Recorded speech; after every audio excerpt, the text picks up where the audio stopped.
Iowa State Fair 2026 on the Iowa Agribusiness Radio Network, and time for our monthly but annual State Fair chat with Secretary Naig. How you doing? I'm well. It's good to see you, and I love doing this. I mean, just as we're starting to record, the Clydesdales are going by. Of Isn't course, this great? It is. There's been all sorts of activity. We got the Super Bowl crown last night, Yes. the big boar and the big ram. So Maybe record-setting big ram. It's pretty close. Yeah, I mean he's a big boy. I got to see him already this morning. So the State Fair underway, no doubt about that. And talk about some of the things you got going on. Well, it's great to be here. 11 days of what I like to call the Super Bowl of Iowa agriculture, and a little bit of a soggy start. Yesterday was, Eastern Iowa is ready to say no more to rain, and Western Iowa needed it desperately. I mean, we unfortunately have added some D2 drought back into the map, and so I think that will have been corrected now with these rains. But it's going to be a great run for us at the fair. Iowa Department of Ag has a significant presence here in the Ag building. But also in the VI building, the Varied Industries building. And then throughout the fair, we'll have events. Choose Iowa is going to be a big feature for us, big focus for us. Actually, really cool statistic this year is something like a quarter of the vendors at the fair, if you take out like lemonade and those types of things, but those selling food are sourcing from Iowa farmers. And that number is growing. Actually, we've got a few that wanted to source and couldn't do it, didn't get it done in time. And so that's growing. And so folks can actually find Choose Iowa sourced foods at their favorite vendors. We'll be featuring some of our farmers in cooking demonstrations. And then we've got some award ceremonies, some environmental leader awards that we'll do next week. And then the big one, which is one of my favorite days of not just the fair, but the year. And that is the Century and Heritage Farm program. We have a record number of farms that we'll be recognizing, over 514 farms that'll be receiving a Century or Heritage Farm Award, 100 or 150 years that a family has owned a farm. It's a wonderful day. You'll have multiple generations of a farm family on the stage. The pride, frankly, there's a lot of emotion that comes out of that. Think of the hard work that it has taken to keep that farm. And so we get to do all those things. And a whole bunch of America 250 patriotic celebrations happening, once in a lifetime type things just on the fairgrounds. The fair spirit, the spirit of 76, all those types of things. A lot of fun. Yeah, lots going on. And I know we talked last month about the Century and Heritage Farm. It's the 50th one. So those ones that were Century Farms the first time around may be coming up for their Heritage Farm this time around. There are. We've got, I don't have the exact number on top of my mind, but it is there are a significant number of those Heritage Farm recipients this year will be from that group that was recognized in 1976. And so it's a tremendous thing to be able to do that, and we were thrilled to see such a big number. And so we didn't get a chance to talk last month too much about the environmental awards. Talk about some of those awards and what it takes to qualify for some of those and some of those people that are winning. Well, and so these are folks that get nominated by a neighbor, by somebody. They're working, the Soil and Water Conservation District, one of our conservation partners, and we will recognize. And so there's a review committee. So this isn't a deal where you just submit somebody and they're automatically awarded. I mean, we really do. One, they want to make sure that they're actually doing those practices, but two, we're looking for a little value add, which is typically these farm families are the families that have hosted field days. They've been engaged. They're serving as a model for others. And so I just think it's so right that we've been doing this for several years now, and I think it's just right that we should do it and recognize these hardworking families who are doing the right things from a stewardship standpoint. And there's so many different ways that the stewardship activities are happening. I mean, because it's a different diverse. We've talked about how diverse this agriculture industry is from different points of the state. So what works and what works one place may not work somewhere else, but there's all sorts of different options available. 100%. And actually, the motivations can be different too. And I think that's really important. So each farm is different. Each field is different.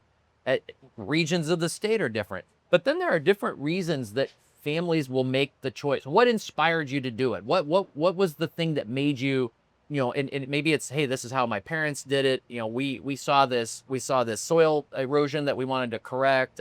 We wanted to help our neighbors. Like we were looking at habitat, those types of things. I mean, there's lots of motivators, and I think it's important for us to recognize that this is not one size fits all, and we need to recognize that in our programs that we offer as well. All right, and then of course other things going on. We have the big pumpkins being weighed. We got the hard-boiled eggs being given away. There's so much to do with agriculture in the state, and it's a great way for us to bridge that connection with the consumers walking around as well. Well, look, this might be the most meaningful interaction that somebody might have with agriculture, and this is an agriculture fair. I mean, that's something that this fair board is committed to. is ensuring that, especially, and by the way, again, where you sit on the fairgrounds, it's all ag around here. But like, you know, whether it's the Animal Learning Center, the Little Hands on the Farm, or fun things like weighing the big pumpkin, right? It's just giving people a chance to interact with and see the diversity and the breadth and the depth of agriculture.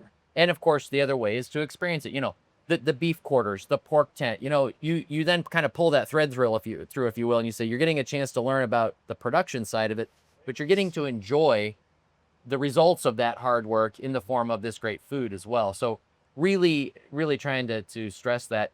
Again, I think the ag building is one of the great places to be able to experience that as well. And that's another thing that we're trying to do through the Choose Iowa programming, is to really just open people's eyes to what's happening in the state.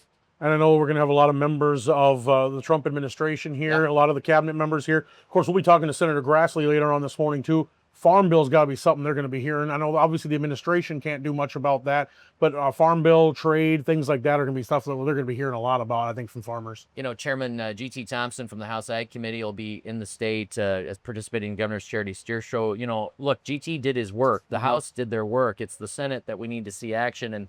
But I think we have this golden opportunity. We will, we've got members of Congress, like GT coming in. We've got many cabinet members that'll be here. We also are receiving visitors from around the world. We'll have ambassadors and consul generals and those types of things in the state. So the fair does attract those types of attendees, which then gives us a chance to have those conversations, or put farmers, put roundtables together. We will do that throughout the week, or the 11 days.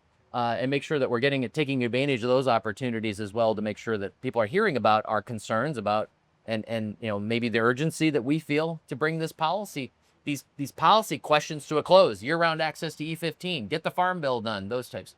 And one thing that's nice, since the last time we talked, we got the E15 attached to the Senate version of the farm bill. I mean, that's sort of one hill we had to climb, was, can we even get it in there? And then once we got it in there, then it was this just by a hair. We couldn't get it out of the Senate Ag Committee. So look, I think I told you this before, like, I'm frustrated, but that doesn't mean that we've given up. We certainly have work to do, and we're going to keep pushing until we get this across the line.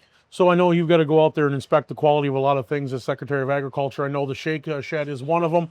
Of course, some people want to know what the count is and which ones you're inspecting already and which ones you're going to be inspecting. Well, you know that the one thing that I'll do every day is ice cream. Actually, in just a little bit, I'm going to get a chance to do a little behind the scenes with some of our dairy producers, and so I'm excited to do that. But oh yeah, I've got 11 days. I got a checklist of things that I got to get to, and we're well on our way to making sure we check all those boxes. I was going to say, if anybody meticulously inspects the Barksdale cookies and the shakes, it's this gentleman right here. But what other foods do you got on the top of that list? Hey, look, I as I like to say, it's like asking me to pick which is my favorite child. When you ask me what's my favorite meal, I have a favorite. I'm just not telling you. Yeah, exactly. Depends on the day. Everybody knows. No, right. But it's.